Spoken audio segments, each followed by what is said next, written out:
Hello mga kakuskos, kumustang maghapon natin? Pagod ba? Idan na lang natin sa tawa. Kasi ako din pagod. Pagod naman tayo araw-araw, di ba?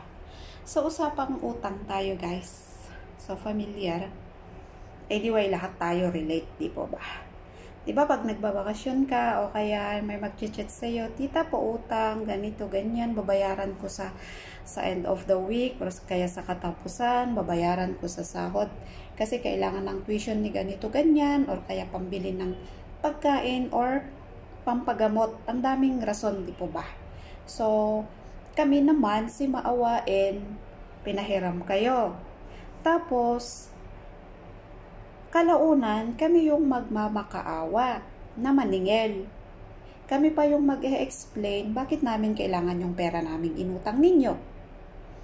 Kasi yung mga promises ninyo, nabayaran nyo sa katapusan, sa sahuran, hanggang sa ilang buwan na yung nakaraan, wala pa rin kayong binabayad. Tapos kami na yung nai-stress na parang kami na rin yung nagmamakaawa, hindi lang parang, talagang kami na yung nagmamakaawa para i-explain pa sa inyo kung bakit namin kailangan yung mga pera namin na inutang nyo. Pero hindi ko na po i-excuse yung sarili ko kasi ako din nangungutang. Honestly, malaki rin yung utang ko eh. Hindi lang po thousands, hundreds po yung utang ko. So, lahat po tayo nangungutang. Hindi naman po masamang mangutang kung marunong din tayong magbayad.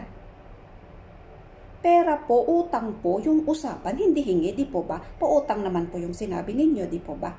Lalo na pag mga OFW ang mga inutangan ninyo. Guys, eto ha, hindi po biro yung trabaho namin dito sa ibang bansa. Hindi nyo alam anong oras kami nagigising sa umaga, anong oras kami natutulog sa gabi. Hindi nyo alam gaano kahirap or kabigat yung trabaho namin para kitain yung perang yan. Meron kaming pinaglalaanan sa perang mga inutang nyo.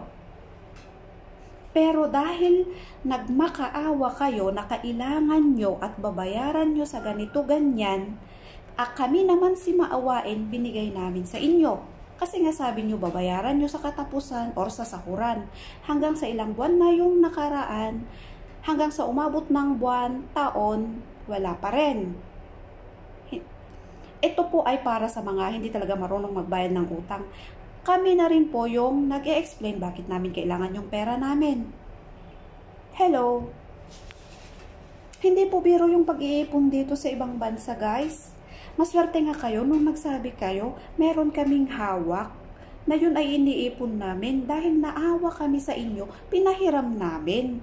Yun din sana, ilagay nyo yung mga sarili nyo sa sarili namin.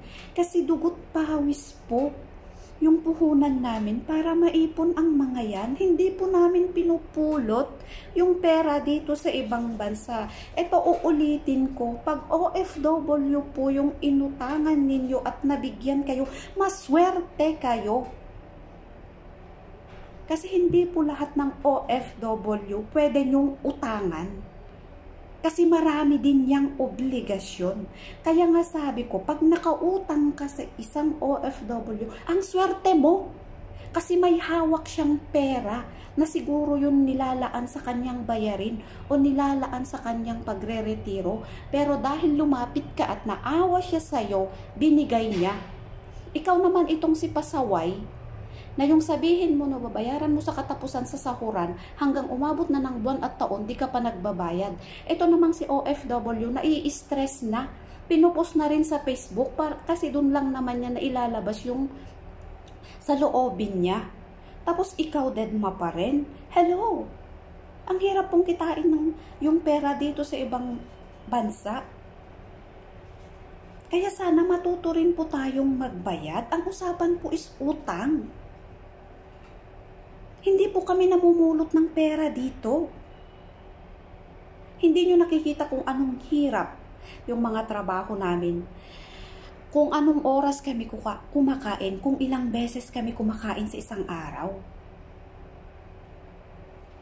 Guys, hindi po ako galit, pinapaliwanag ko lang po. Kasi ang dami pong pasaway. Kasi kami din nangungutang eh. Kami din maraming obligasyon. Kaya nga sabi ko sa inyo, pag nakautang ka sa isang OFW, ang swerte mo. Kasi meron siyang hawak. Meron siyang ipon na pinautang sa'yo. Kaya sana naman marunong tayong magbayad sa mga utang natin. Hindi lang po dito sa ibang bansa, pati dyan po sa Pilipinas. Kasi lahat naman po nagtatrabaho para magkapera. Yun nga, yung likas sa ating mga Pilipino yung maawain. Kung sadyang maawain ka talaga, kung may nagsabi at may hawak ka, magbibigay ka po talaga. Pero ikaw naman tong si maawain, ikaw yung inaabuso nila. So please sana lang po, nakikiusap po ako, hindi po ako galit, pinapaliwanag ko lang po. Lalo nga po pag OFW yung nautangan ninyo. Hindi po biro yung sakripisyo namin dito sa ibang bansa. Para po maipon namin yung mga perang ganyan, para may ipautang sa inyo. Kaya sana po, marunong din po kayong magbayad. Yun lang po guys. At maraming salamat po. At sa unang vlog ko pala about sa ano yon, yung inaunang vlog ko nung maraming salamat po. Maraming salamat sa sana po nakatulong yon sa ating lahat. At ito rin po about sa utang. So sa mga tulad kong OFW, sa mga experience na po natin about sa pagpapautang, sana matuto na po tayo. Kasi tayo po talaga yung kawawa. At sana yung mga nakautang sa amin, sana po unti-unti nyo kaming babayaran. Kasi kailangan din namin yung mga yan. Meron din kaming mga pangangailangan at obligasyon. Kaya sana po maawa rin po kayo sa amin. Yun lamang po guys, at stay safe po sa ating lahat.